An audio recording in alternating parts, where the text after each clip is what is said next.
village head took a deep breath before speaking. Meanwhile, quietly, his eyes wandered around the room.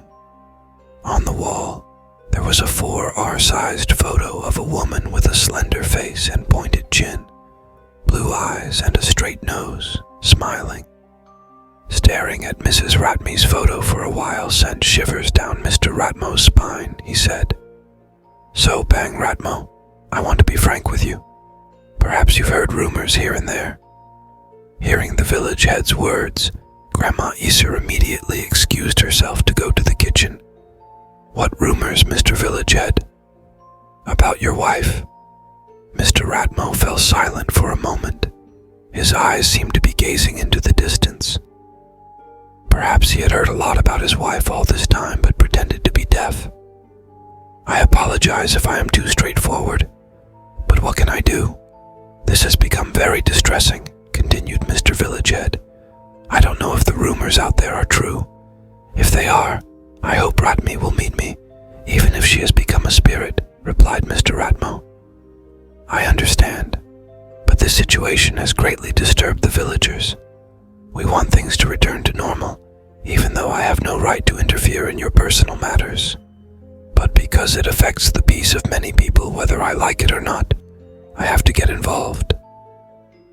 "So, what do you mean, Mr. Village Head?" asked Mr. Ratmo. "I apologize in advance. A few days ago I checked the rumors about Ratme as proof, and it turns out it's true. As the head of this Tegelsari village, I want our residents to live peacefully again, just like before. I have indeed heard rumors about my wife being a ghost, but I don't understand what you mean," Mr. Ratmo responded. "It's complicated. I won't be angry, just be honest and don't hesitate," replied Mr. Ratmo, cutting off the conversation. "Well, according to my knowledge, if someone dies and their spirit roams, it means there are unfinished matters in the world that they haven't resolved. That's just my layman's understanding because I'm not an expert in the spiritual and supernatural world. So who knows if there's something bothering her, or an unfulfilled mandate from the deceased. On the day Ratme died, she acted as usual, Mr. Village Head. In the morning, she prepared food for me to take to work, and in the afternoon, the three of us sat here and joked around. I didn't know if she had any burdens, because she never told me all this time." Mr. Ratmo's eyes suddenly welled up with emotion as he recalled his late wife. "But were there any strange signs? Sorry in advance. This is about the rumors regarding that religious gathering," continued Mr. Village Head. "I didn't monitor her activities too closely, but if Ratme attended the religious gathering in the neighboring village, it's true. I thought she joined the women in our village, but it turns out she went there alone. I didn't mind that because it didn't disrupt her daily life.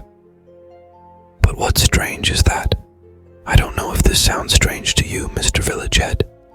Since my wife joined the religious gathering in the neighboring village, she started talking a lot about the afterlife, death and life," Mr. Ratmo continued.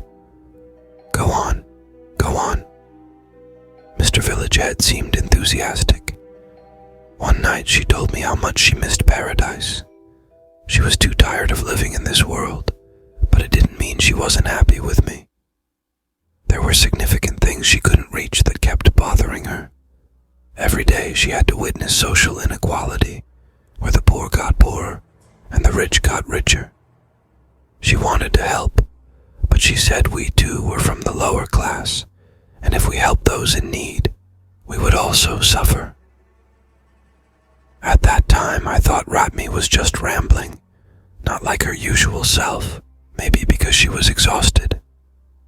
But after I let her talk, her words delved deeper into other matters. I still vaguely remember because I listened to her while half asleep," Mr. Ratmo continued. When Mr. Ratmo finished speaking, Mr. Village Head's face turned red. Perhaps he felt a bit uncomfortable. Indeed, the situation in our village was not entirely prosperous. Many people still lived below the poverty line, and the fields were controlled by a few wealthy individuals. Most of the residents worked as seasonal laborers, and if lucky, they might find employment in the government-owned cocoa plantations with a fixed monthly wage. My father is also just a farmer, but fortunately we have several rice fields as a guarantee so that we don't go hungry. Of course, we can't blame Mr. Village Head because he also lives a modest life. Blaming the government. We also don't know what is meant by the government. Many villagers don't even know the name of the regent who leads them. Many villagers make peace with their fate and consider it just a test from God. So, there is no will or message left. Mr. Village Head began speaking again. No, I have surrendered to whatever Mr. Village Head will do to resolve this. Don't worry, I won't be offended anymore.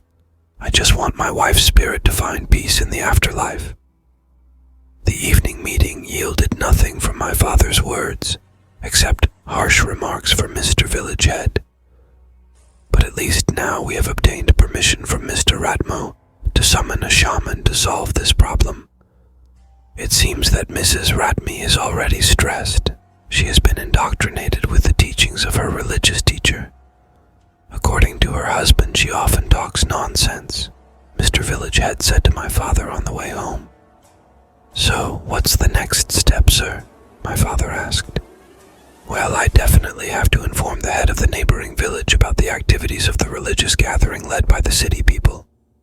Apparently, Mr. Village Head seemed annoyed since leaving Mr. Ratmo's house.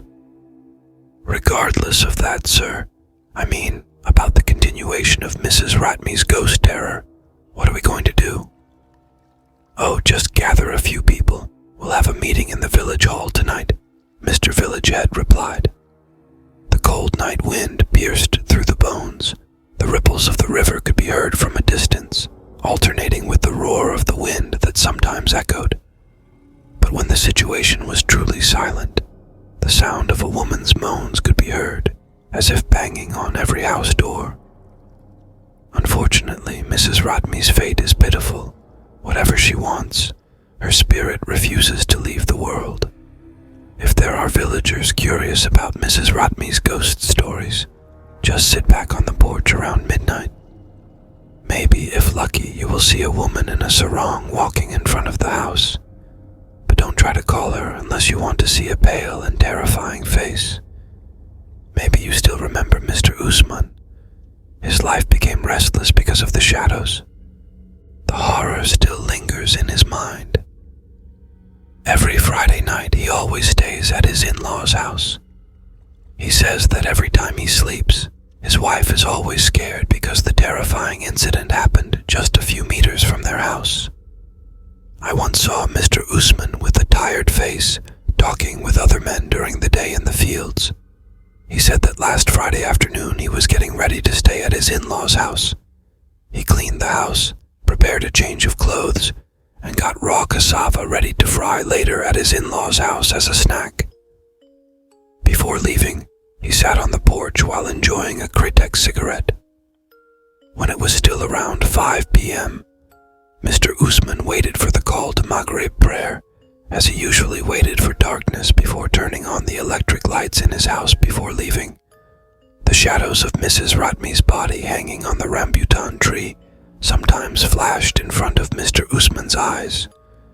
He took a deep drag of his Kritek cigarette to calm his mind.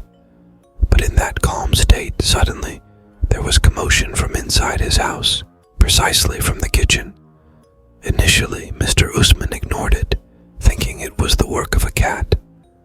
But after a while, the sound of sizzling hot oil could be heard. When Mr. Usman turned his head towards the kitchen, he saw a woman standing in front of the stove. At first he wasn't startled and thought it was his wife. However, when he sat back on the front porch, he realized that his wife had left earlier right after the ASR prayer. So, who was standing in front of the stove earlier? His friend asked. Ugh, who else if not a ghost? And what made it even more chilling was when I entered the house. On the dining table there was fried cassava that I was going to take to my in-laws' house. Mr. Usman replied.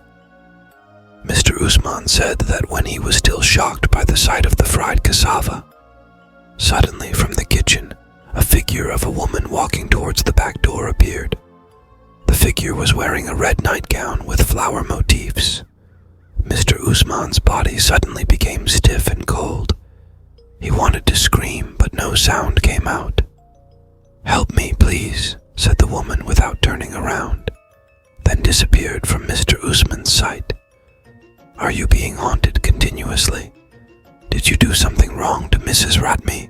his friend asked again. "Hush, don't talk carelessly," Mr. Usman replied with a pale face, probably still scared, imagining the horrifying things he had experienced.